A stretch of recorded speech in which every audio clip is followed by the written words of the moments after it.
എല്ലാ വീടും സന്നിധാനം, എല്ലാവർക്കും പൊരുൾ അയ്യപ്പൻ എന്ന മഹത്തായ ലക്ഷ്യം മുൻനിർത്തി ഓൺലൈൻ പ്ലാറ്റ്ഫോമുകളിലൂടെ നടപ്പിലാക്കാൻ ഉദ്ദേശിക്കുന്ന ഈ വർഷത്തെ മണ്ഡല പൂജ മഹോത്സവത്തിന് എല്ലാ ഭക്തജനങ്ങളും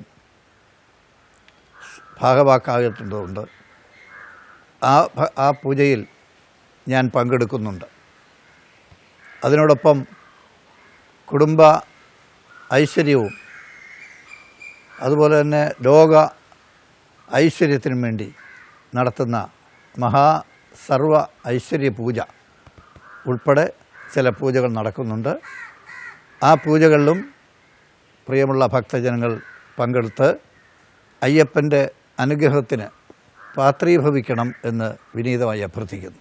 മണ്ഡല മഹോത്സവം ഓൺലൈൻ പ്ലാറ്റ്ഫോമിൽ 2020 നവംബർ 19-20 തീയതികളിൽ തത്സമയ സംപ്രേഷണം ജനം ടിവിയുടെയും ആർഷവാണിയുടെയും ഓൺലൈൻ പ്ലാറ്റ്ഫോമുകളിൽ.